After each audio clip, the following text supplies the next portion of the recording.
Good morning, good afternoon, good evening, whatever time of day it is that you're tuning in, thank you for stopping by.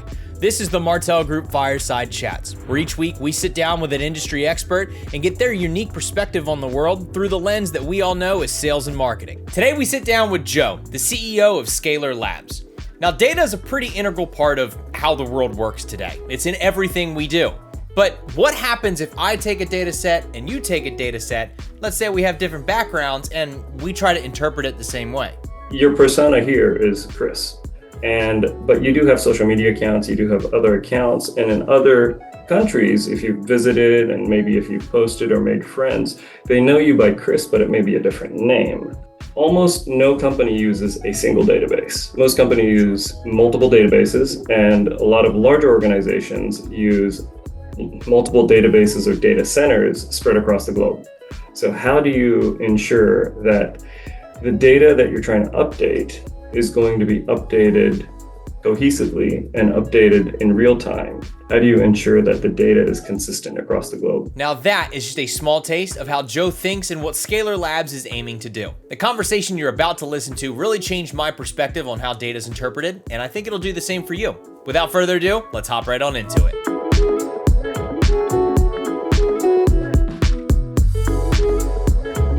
Hey everyone, welcome back to the Martell Group Fireside Chats. I am your host, Chris Davis, and thank you so much for stopping back by, for tuning back into another episode. I'm super happy that you're here, whatever platform you're listening on, wherever you are and listening to this, whatever time of day, whatever the conditions are. I really appreciate it. Thank you so much. Today we have a fun and interesting podcast for you. We are going to dive down the data route, if you will, and we'll explain what that means in just a little bit. But I'm really excited. Had a chance to talk with today's podcast guest a little bit, in a week or two prior, just to kind of dig in.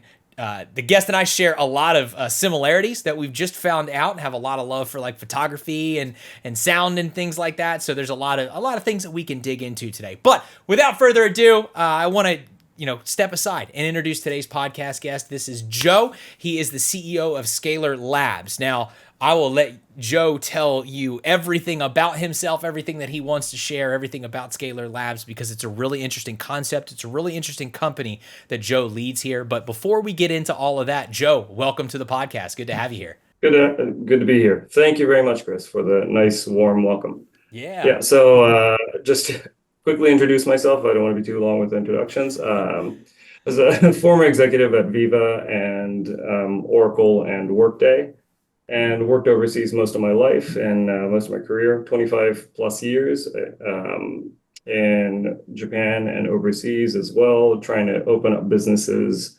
and create more of a bridging business cultural differences and bringing products to and from the US to Japan and also Korea.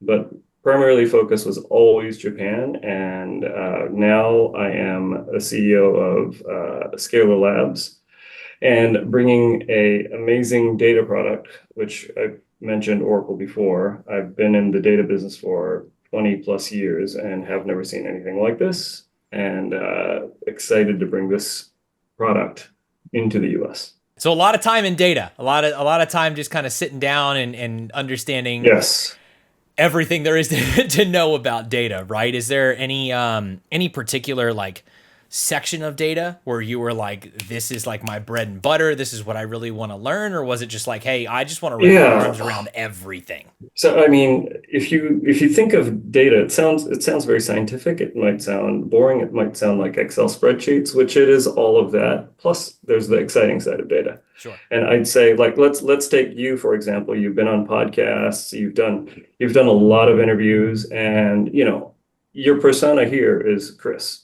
But you do have social media accounts, you do have other accounts, and in other countries, if you've visited and maybe if you've posted or made friends, they know you by Chris, but it may be a different name. Mm-hmm. So for instance, if you have an organization that's international enterprise organization or thinking about going international, and you're handling data sets from all over the world, how do you merge the name Chris and make sure that Chris is you, whether it's Japanese data, whether it's Israeli data or Russian data, how do you merge all that when the language is different, when the writing is different, script is different?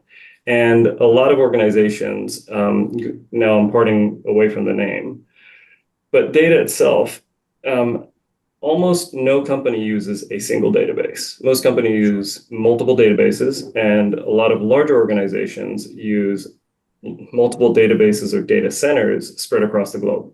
So how do you ensure that the data that you're trying to update is going to be updated cohesively and updated in real time so that when somebody else tries to pick up that data or somebody else is shopping at the same time, that product is still in existence or that product's gone, or that if you, let's say you change your surname because you were married, how do you ensure that the data is consistent across the globe? And our product, Scalar, basically what we do is we treat all underlying databases as if it was a single database. So you could be using an Oracle database, you could be using MySQL, other databases underneath it. We treat everything as if it's a single database.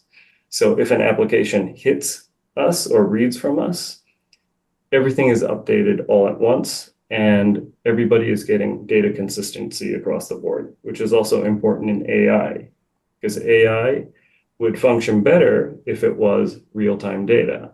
Your data lakes, data marts would function better if it was a real-time data set rather than a historical snapshot of data, which is frequently the case. So what we do now is we allow all these data sets to merge into Scalar, but Scalar is not a database. So we don't hold any data. Your data still remains in the database. We are a middleware layer that just funnels all the data up. So we make it easier and simplify data management, which can be a pretty hairy thing. There's so much to unpack there because Yes. and I'm sure that you've heard that before, right? But there's a lot to unpack there because, I think you have to, at least like I'm thinking about my perspective here is like I'm trying to understand like data in general. And kind of like you said at the beginning of your example, right? A lot of people think about data as like very complicated numbers or a lot of just pieces of information that are packed together, which is part of what data could be, but data could also be very, something very, very simple as someone's name. And, and I start thinking about like my persona, not just me, who I am as Chris Davis, but like my persona in who I am as a creator, who I am at these companies, what I've been at other companies that I've worked at the past. It's like all of those are pieces of data that at some point can get confused because just like you said, no company uses one singular database, and there's probably no companies that use all of the same databases at the same time. So it's all about like the translation of that data. If I'm understanding this correctly, it's all about the translation of that data as it's moved either from company to company or even within a company from, one country to another country or location to location. I mean, there's so many multitudes of levels behind all of this. Is that right? Yes. And it could get lost easily, right? Mm-hmm. And if you're a single organization trying to just manage your data set, it's easy to lose what you've originally been working on or your data set that you originally had, and 5-6 years down the road, that's on a single database in left field somewhere. And then your primary databases are here, but guess what? Now you need that data because you want to run analytics on it or AI on it. And how do you merge that? And how do you keep all that consistent? So what we do is your explanation is absolutely perfect. And on top of that, we want to give customers what we call database freedom. So for instance, if they want to get off of a particular database because they don't like the contractual details or that they see new technology, we could easily migrate the data across, plug it in, and on the application layer, there's no coding necessary to make sure it connects to the correct data. The other piece is that a lot of companies have multiple applications that they run. A single company may have 5 or 6 different applications that they offer customers. Now, if a data source changes, they may have to change the code base for each one.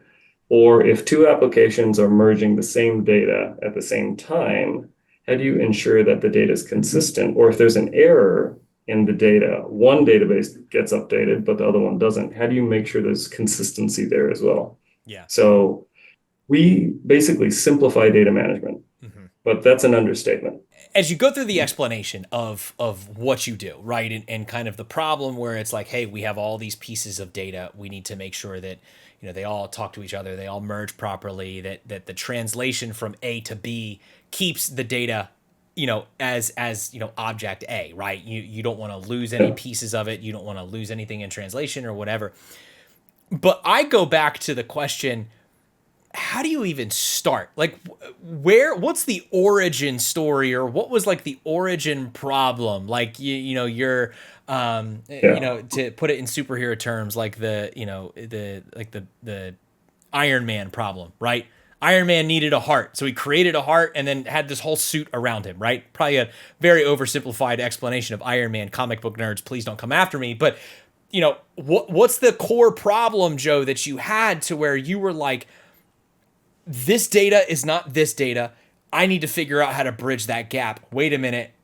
I'm not just having this problem. Everyone else is having this problem. Like, what's the origin story to how that all even starts? So the Scalar is a Japanese company. Sure.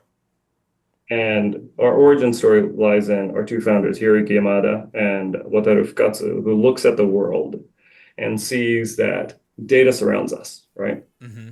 Your name exists in, God, maybe 100 to 200, maybe thousands of different databases, whether it's social media, and then there's different versions of social media, right? Right. So if two companies are trying to talk together, or if I'm merging another company in, how do we ensure that we can have a guaranteed consistent data set? And if you look around us, that's going to be a huge problem, especially when we see healthcare data expanding at the speed that it's expanding in, That's a good point. especially when we see social media data expanding. And now, let's say a social media company wants to buy a B2C retail company, and they want to merge that data so that they have, point of sale data as well as all the social media data, and then AI giving suggestions to those users. How do we ensure that that data is consistent across three different things? A good example is you have Amazon, and Amazon, you have Nest, and let's say I'm adding a new camera, and then at the same time, maybe I'm using a different app in Amazon, and Alexa is there as well. How do I merge all that? So as soon as I update my camera, it appears across every single data set. And no matter where I'm at in the world, no matter where the databases are in the world, that I know that those cameras are updated. I know that my data is consistent. And I think that's the key element here is as data expands, it's going to be increasingly difficult to make sure that the data remains consistent. In your eyes, then, I think I know the answer to this, but I'm kind of curious. In your eyes, does the type of data, because I'm thinking of like startups at this point, and does the type of data that like a startup is using, or that company A is using, in your mind, does it matter? The type of data they're collecting, or the type of data that, or how they're cataloging that data, does that sort of stuff matter because you guys have a solution that can help unify everything? Or are there still like best practices in how companies should manage their data for like future proofing, if you will? That's a really good question, because right now, yes, you do need to ensure that the data remains consistent in some way, right? So if we go into a company with existing databases, we look at the whole thing, and we go back and forth with the customer saying, okay, what areas do we need to improve your data sets so that when we feed it into Scalar, it is one single entity? So yes, there is some cleansing going on there, but the cleansing process isn't exactly the time-consuming piece. The time-consuming piece is if you have an existing data set that is absolutely messy. As an organization, you need to clean that up. It's critical to clean that up. Otherwise, it becomes a garage where you just keep throwing things in, right, to store. And you never, unless you catalog it properly, obviously not all organizations will follow best practices, but the best practices we will help implement. And once that's implemented, we will put our data set in. But for newer companies, like you mentioned, startups, that's a much more simplified approach. You just implement your data set, put Scalar on top, and then let it flow. And as you add new data sets, you just let it flow through Scalar. You would probably say at that rate then that it's still, no matter what, whether you're a startup, you're a large company, like everyone should always be mindful of the types of data that they're using and the types of data they're collecting because of the rapid, I guess you could call it expansion, the rapid acceleration of how data is being Yes. used in today's society. Because I think not only, your examples of like social media and just like namesakes and stuff like that, but I think how many retail locations are out there with years and years of books that they have to keep on file, how many different locations are out there for any type of service-based company that probably have to keep books and things of that nature on hand. So it's like there's a large problem that probably no one can wrap their arms around at this instance, but you guys are helping to kind of solve the way, or almost pave the way to say, okay, here's a good starting place with us so that we can help you manage and unify everything to better manage it moving forward. Yes, exactly. And I think that's a good point. In you mentioned retailers with a bunch of old data, and historically, you have this entire set of transactional data that might be 10 years worth of transactions shoved in a database, and it may not be unified. There may be description statements, or the data may not fit into a typical relational model. So we also have non-relational databases. And the great thing about Scalar is we're able to merge the non-relational data with the relational data and make it all transactional. So in those terms where the data is quite complex and all over the place, there's ways to do that with Scalar as well. Gotcha. You use the garage analogy of like throwing boxes in a garage, and I just have like terror flashbacks of the retail location that I worked at where we literally had like a garage full of boxes, like Xerox copy boxes of a whole bunch of information, and I'm like, if I had known that 10 years ago, which Scalar may not have been around that long, but if I had known that 10 years ago, I'd have been like, hey, we should call Scalar because this sucks. Yeah. I mean, it's an ideal situation, right? That to have a clean garage, but to be honest, not all businesses will follow that model of, hey, this is a clean data. And businesses, it takes a life of its own, and you may not have the time to go back to it. Which in our everyday lives, if something like if a bush grows out of hand, you may not get to it. It's now become part of your life. You're like, yeah, I'll get to that one day. Yeah. And then 2 years later, it's grown over to the neighbor's yard. You're like, I'll never be able to get to that, right? It goes from oh, it's getting out of hand to I can't even think about taking care of it now. Uncontrollable almost. So what we want to do is we want to make sure that the customer has a simplified data model, regardless of the number of databases they have, how complex the databases are, and how vast and wide the databases are. So we're cloud agnostic, database agnostic. We make NoSQL data something called ACID compliant, which basically means that we make it relational, we make it transactional. So look, I'll go back to what I said earlier, which is in my 20 plus years doing data and databases, I've never seen anything like this. It merges data, whether it's non-relational, relational, regardless of what company's database you're using, and makes it all basically a singular database without holding any data. Yeah. So it kind of doesn't make sense. It sounds like magic. It's like you kind of go back and forth on that. It's like, yeah, we're gonna unify everything and make it translate really well, but we're not gonna hang on to it. Like it's a really, I think you mentioned the term middleman earlier, which I think is a really good way to help explain what it is that you guys do, right, and kind of explain the process behind what built Scalar Labs. Now, we talked about the origin story of Scalar Labs, but I'm also kind of interested in the origin story of you and data. Now, I don't know about anybody else. Like, I think about my own career that I've had in sales in general. Like, I didn't go to college to get into sales. Like, sales is something that I made the choice to step into Yeah, post college. Now, I'm curious about you. Like, where did this interest and this kind of desire to work in data for 20 plus years come from? Is it something you've always been it interested in or was. stepped into? No, not at all. Not at all. It was all accidental. So I went to college. I think I might have told you this, but I have 13 cousins in Japan. Oh, wow. Most of the female cousins have been in dance or professional dancers Hmm. or ballet instructors. Most of the male cousins, almost all of them, are dentists. So Wow. my parents' goal for me was dentistry. And I took organic chemistry one semester, and I spoke to my dentist back then, and he said, "Yeah, he's still paying off his debt 20 years down the road." And I just said, "No, no way, I'm not doing it." And then in college, as you do, you look for a part-time job. I accidentally fell into the computer lab, and they said, "We're hiring." And they gave me a book and said it was MS-DOS 3.0 or something like that. Wow. And they said, if you could read this and you like it, come back to me. And I read it overnight. I actually liked it. I was pretty nerdy.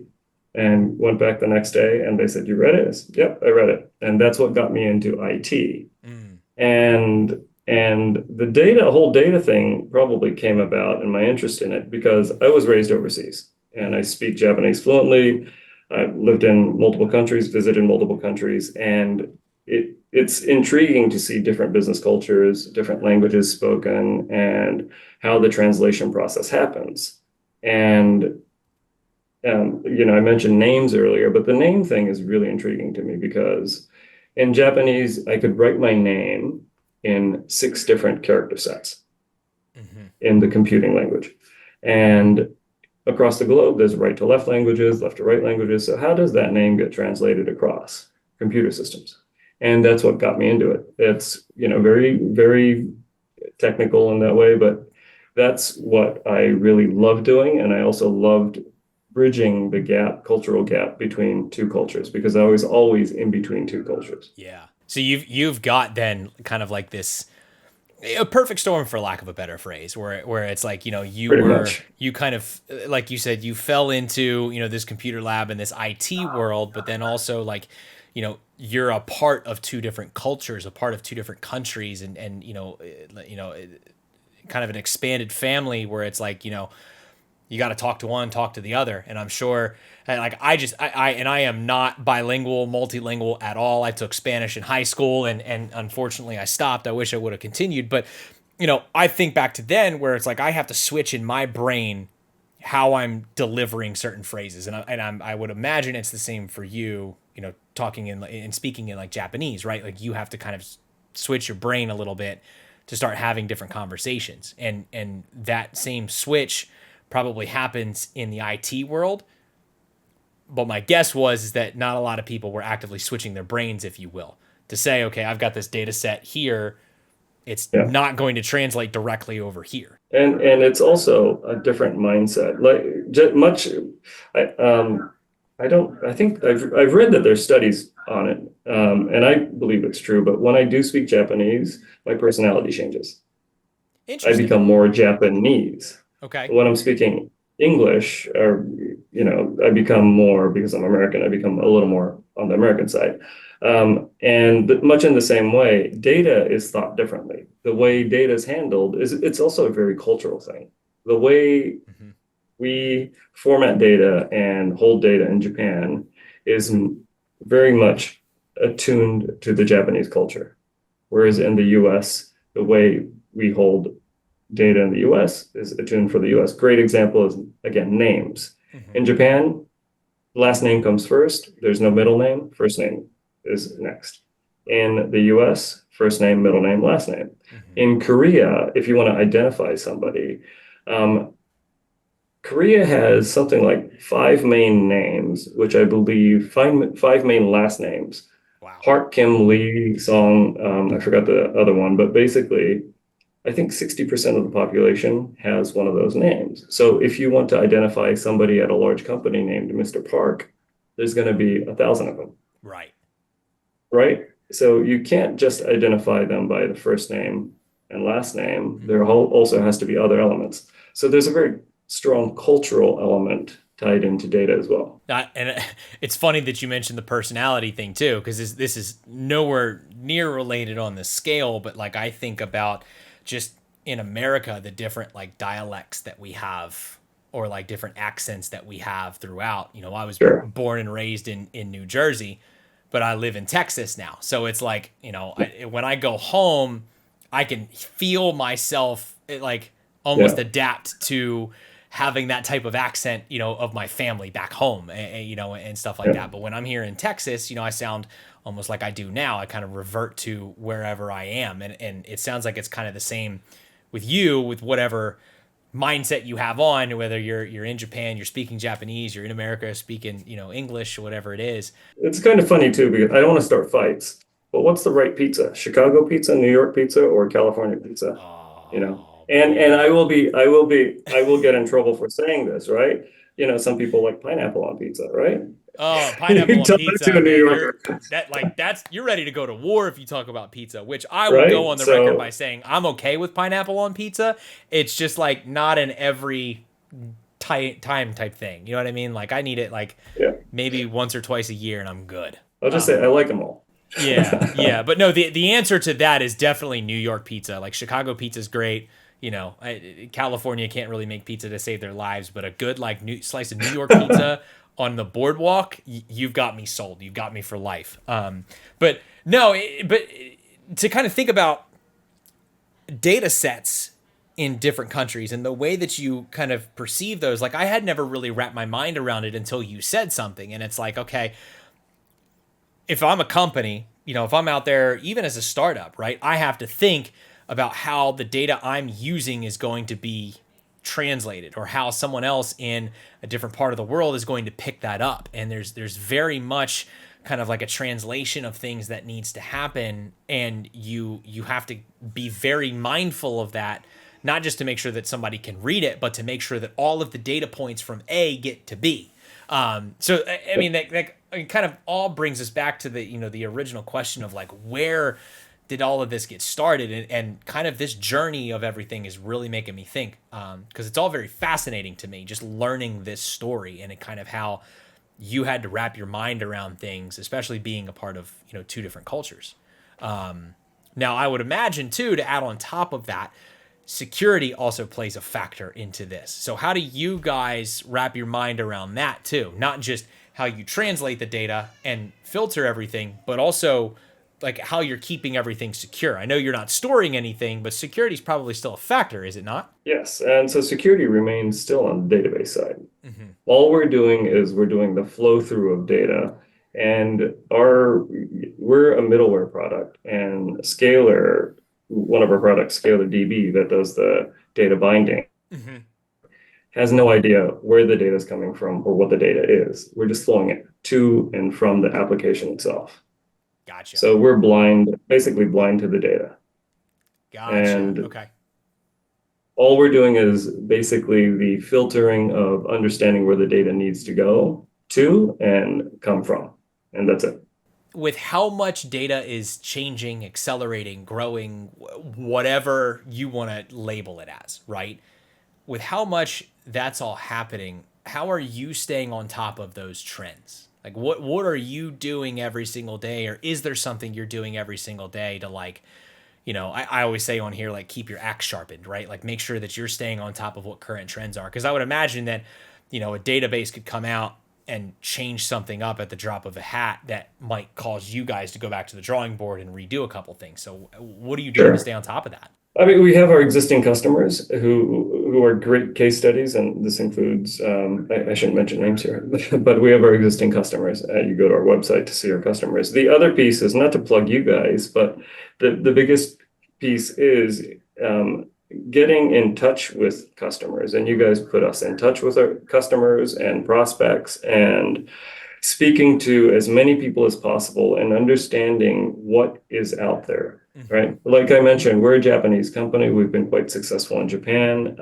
And now that we're branching out into the US and we've been growing in the US, how do we talk to customers. And the way we talk to customers is getting reach out through you guys, which gives us more power because we understand the problem statements that customers have, the challenges and data that customers have. And at the same time, we understand, pursuing this opportunity or these types of customers is probably the wrong way to go. And the biggest learning curve, I think, is learning through mistakes and learning through customers who already have what they need. And that's the biggest lesson for us as we go in and the customer says, oh, we don't need this because we use this.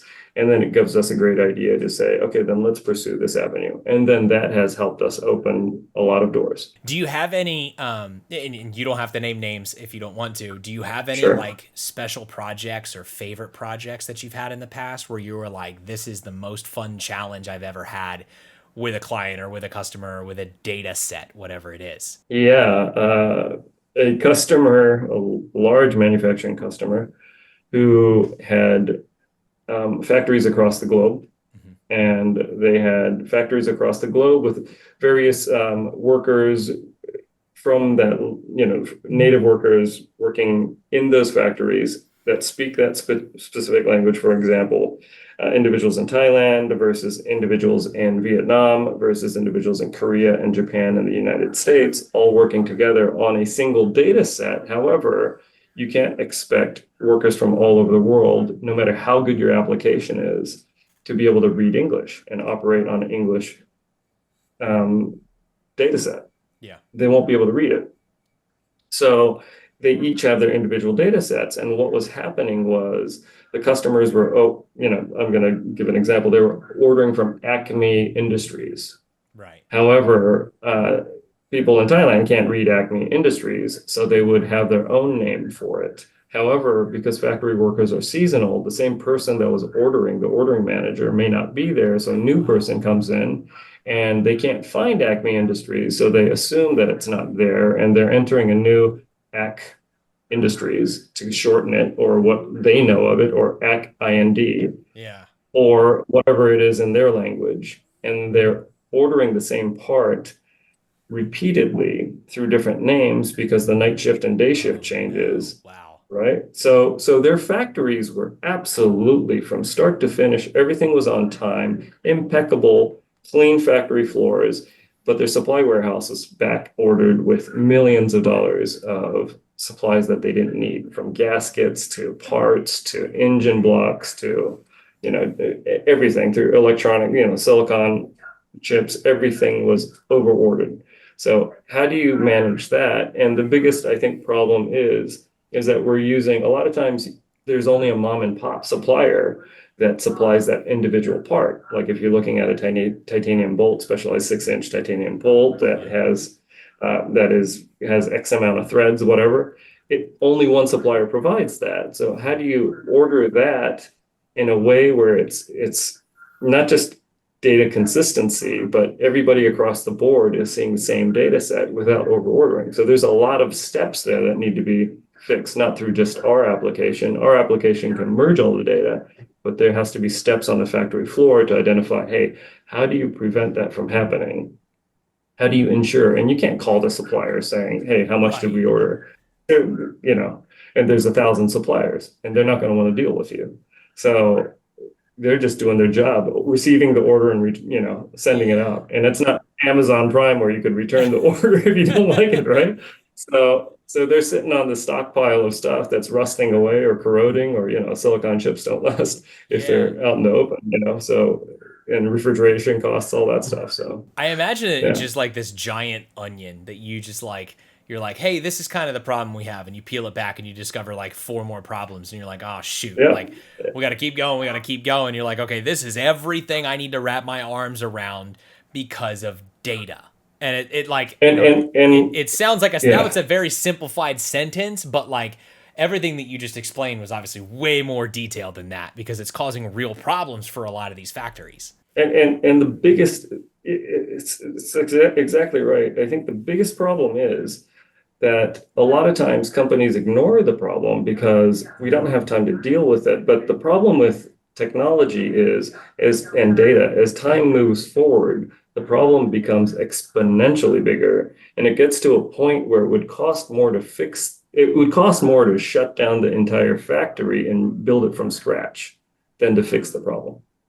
Wow. And what we want to do is prevent that from happening. Mm-hmm. We want to ensure that your data is consistent. And if you think of financial services industries and the fact that they're using mainframe databases and a bunch of other databases, and the mainframe database has 30 to 40 years worth of data that they can't migrate off of the mainframe because everything 30 years of business processes have been written in COBOL. So, we also specialize in modernizing mainframe and COBOL to ensure that customers can get off of mainframe to actually start using new technologies. Yeah. Yeah. So Totally it becomes a really hairy subject, yeah. especially if you leave it alone. It's like a credit card. You put, I bought this for $100, but I'm not going to pay it off for 20 years.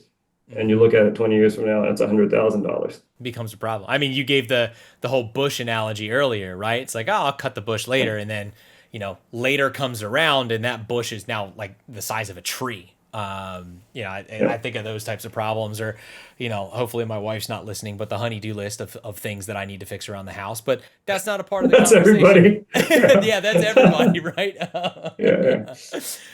Well, I know, Joe, we're coming up on time here, and I want to make sure that I get you out of here at a respectful time and everything like that. And honestly, like, I could sit here and talk about this for a long time, and it's because I will admit, like, I'm not as ingrained with, as with all the data as you are. Like, I find the data fascinating, but I think what I find more fascinating is just like the journey of everything, because it's a perspective that I've never had before. Right. And I think understanding how you're breaking these things down, not just from a company perspective and what Scalar is doing, but just also how your mind is working, I find it very, very fascinating. Because there are probably a multitude of other problems out there in the world that can be solved by having the same frame of thought, right? Like saying, hey, how is A getting to B? Or how is this, that, like breaking things down almost like you're an engineer.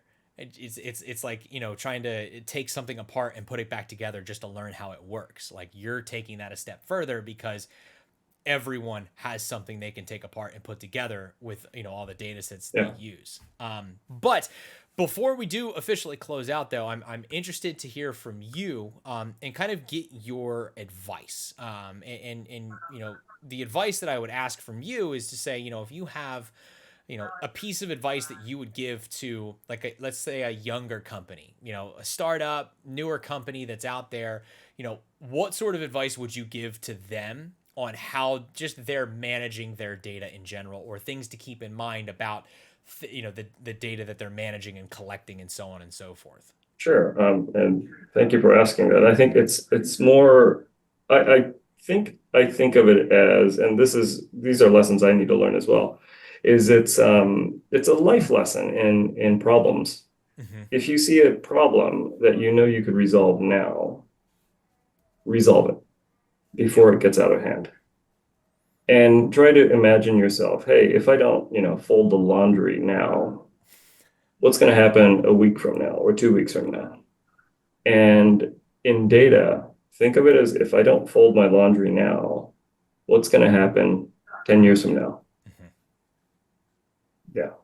So you're going to be spending money on buying clothes, and your garage is going to be filled with unfolded clothes, and you're going to be wasting money on new clothes. No, that's a really good parallel to kind of draw there. And it also reminds me, I need to do my laundry after this. But before we get there, this is, I think it's a really good way to wrap some things up, is just to kind of think of things in problems. And I'm sure that anyone who's listening, every company out there has their issue, list of problems or things that they do. But I like the way that you just framed that in saying, hey, address it now, or else it will become a bigger problem down the line. It will cost you more money. It will cause you a bigger headache. It will, crowd your garage or cause your bushes to grow, or, you're probably still leaving laundry in the dryer that you haven't folded in 2 weeks, but, tumble it every 2 days and you'll totally remember. But anyways, I think it's a great way to kind of lean some things off here. So Joe, I really appreciate your time today. Like I said, I think this was a really, really fascinating conversation just to dig into how all of this came to be. And, I love what Scalar Labs is doing. Obviously, we work together, with one of our teams here at Martell, just to kind of help with those efforts and expanding into the United States. So, again, thank you very, very much. I really appreciated this conversation. Yeah, thank you very much for giving me the time. It was wonderful talking to you. Shout out once again to Joe for spending some time with us on this fireside chat. This chat with Joe really opened my eyes to the different ways that seemingly simple data can be interpreted in so many different ways. If you have a favorite part that you enjoyed, feel free to leave a comment down below and let us know on your thoughts on this chat with Joe. Be sure to like the video, consider hitting the subscribe button, and turn on those notifications so you can be alerted when future chats go live on our channel. Thanks for listening, and as always, happy hunting.